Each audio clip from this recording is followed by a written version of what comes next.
Hello, my name is Chris, and today I'm going to review the 2019 Honda Civic Coupe. This is the sport model, and it chimes in at about $24,500 plus the dealer fees and the excessive Quebec environmental levies. That is a good price. Civic has been updated for 2019 with very subtle exterior and interior tweaks with Honda Sensing, which is a suite of electronic driving aids standard across the lineup, and new wheels. In this coupe, there are three versions, LX, Sport, and Touring, and the coupe has a slightly sportier suspension. I think the coupe is by far the best looking Civic in the lineup, especially from the rear. Take a look for yourselves.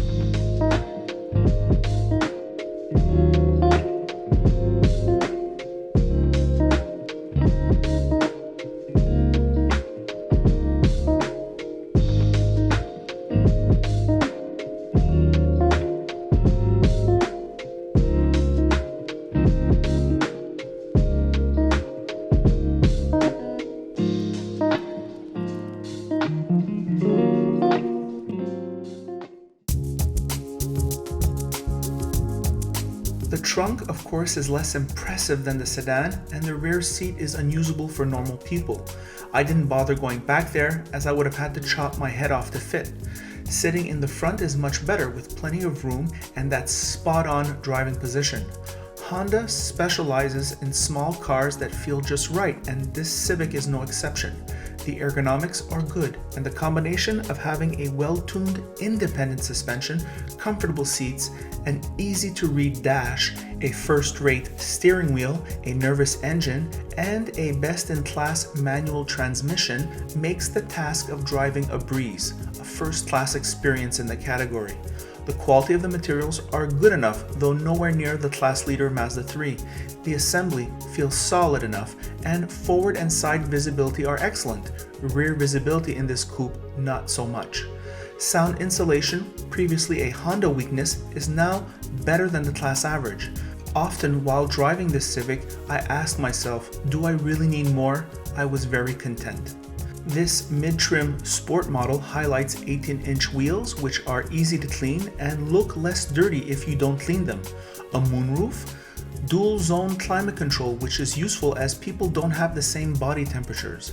This awesome leather steering wheel, which is a critical driver interface. All Civics get CarPlay and Auto as standard, a must in today's market, as many cell phone plans now feature unlimited data plans. Though not as sexy on the inside like Mazda 3, or sexy on the outside like Golf, or quite as reliable as Corolla, Civic's all-around competence makes it a must test drive on your shopping list. This mid-trim Civic Coupe comes with a 2-liter 4-cylinder engine with port injection and produces 158 horsepower and 138 pounds of torque.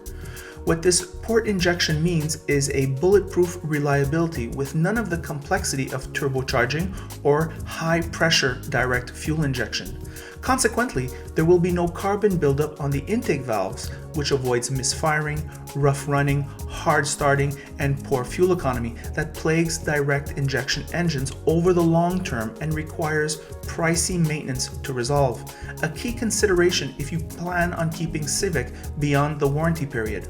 Fuel economy for this manual is 9.3 liters in the city and 6.7 liters on the highway. The CVT does do 7.8 and 6.1 liters or 30-38 miles per gallon. Here are my thoughts on the road. Hello car lovers driving the 2019 Honda Civic Coupe. This is the mid-trim model. Thumbs up to Honda for sending us the mid-trim model, as the mid-trim models are usually the ones that people buy. Manufacturers send us all the time the all-equipped versions. Not really useful in terms of comparison, or at least not as useful as these vehicles. So that's awesome. What about this vehicle? Well, the exterior styling, I like the coupe-ish style. I like coupes. I like the way they're down to the ground. I like their driving dynamics.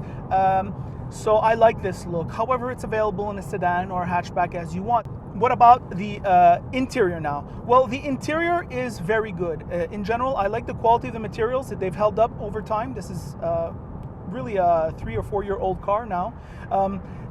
I like this dash. This dash has a nice giant display that looks at you right in the face, makes driving really easy, and lets you know what speed you're doing exactly. This could help you avoid tickets. Sometimes you're not paying attention too much, whereas this looks at you right in the face. The manual transmission is the best in the class, according to me. I love Honda manual transmissions. They've been the best since I began driving, and that continues. Not many people buy manual transmissions, though. Now, the engine.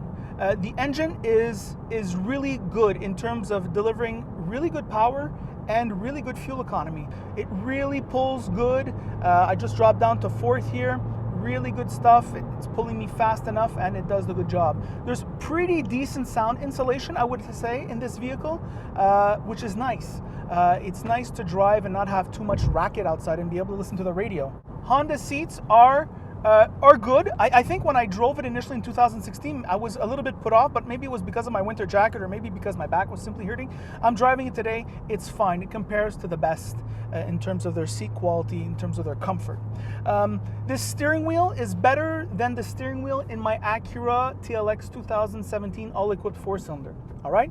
It's got wonderful grips at 10 and 2, and this wonderful leather here, and the right thickness too. It really gives the driver a sentiment he's holding onto something substantial.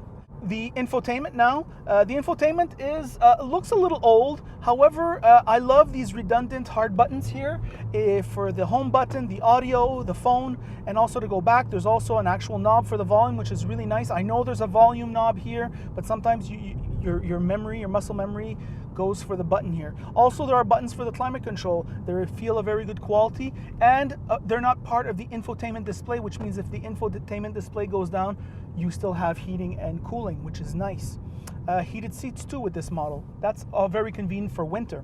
So what about the suspension now? Well, Honda is one of the only manufacturers in the compact class that has held on to the independent rear suspension. What is the advantage for that? It really shows as you own the vehicle. It might not show in the showroom.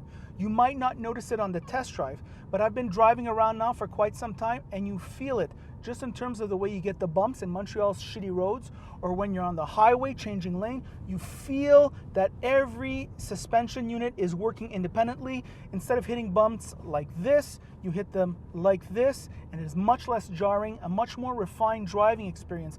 So this is a definite plus value in terms of why you're paying for a Honda. You're paying for the excellent ride quality.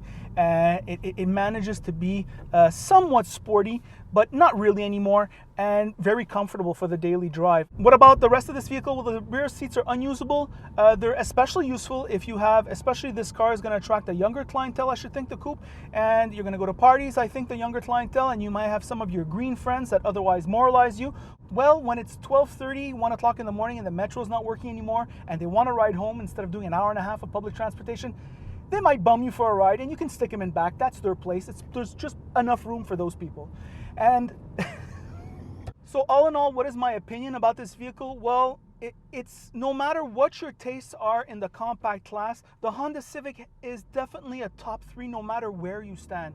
I mean, if you want something convenient that just gets you from point A to point B, you have to try the Honda Civic. If you want something sporty that looks good, you have to try the Honda Civic. It's that good.